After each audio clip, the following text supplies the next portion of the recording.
Good morning, everyone. I bring you greetings. Peace be unto you in this season. It's been a minute. I just wanted to check in. Um, really been down these past couple of days. In fact, over the past week, been a little under the weather, a little sick. So I've been doctoring myself up, making sure I keep plenty of fluids in my system, eating healthy, exercising, and just trying to nurse myself back to health. I appreciate the prayers. We've been believing God for healing, complete, whole healing for myself. I don't like being sick. I don't like it. I'm not the one that enjoys having a season where I am sick. But I'm feeling much better, much better. The congestion is almost completely gone. As you can tell, my voice sounds a little different, but I'm on my way to total recovery and total healing. But I wanted to do a real quick video blog because I've actually been staying away from the news, from the media, whether that's television, internet, newspapers, mobile web, anything. I've stayed away from the media's coverage of the earthquake and the tsunami that has taken place in Japan, and even adversely affecting the west coast of the United States.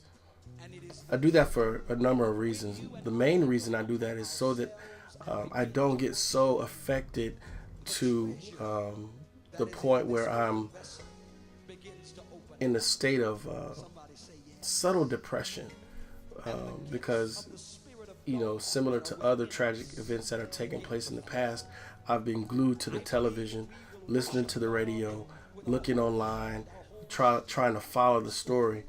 But this time I've done my best in not being glued to the television or media outlets for that reason. But I do want to offer or solicit your prayers for those who have been affected in Japan and abroad.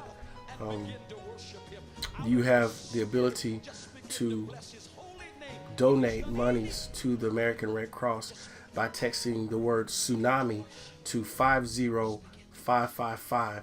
Again, that's the word tsunami, TSUNAMI. Text it to 50555.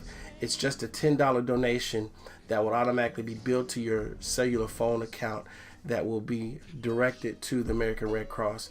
That's how you can help. You don't necessarily always have to go to the place where the devastation occurred. You don't have to fly to Japan, or if that's what you feel led to do, feel free.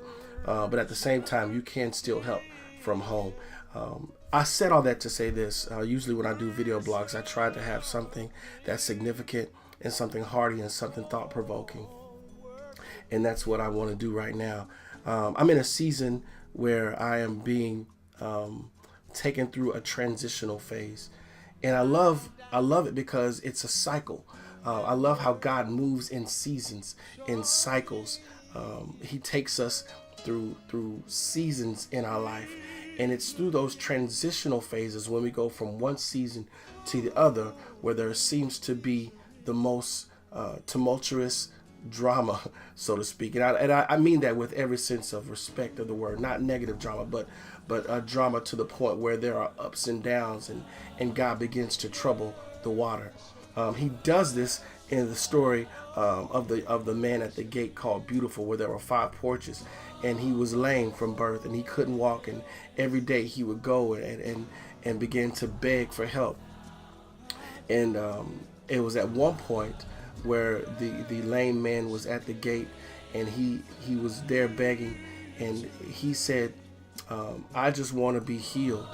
And so I believe it was Peter and another one of the disciples that said, silver and gold have I none, but what such as I do have give I thee. I'm paraphrasing, but at the end of this clip I'll make a reference to the text that I'm talking about. But Peter and the other disciples said, silver and gold have I not, but such as I have give I thee. I give you what I have. We're not always in a position to where we can help people the way they need to be helped. I'm not in a position to where I can just send millions of dollars to Japan or to those who've been affected by the storm. I'm not rich, but I am comfortable.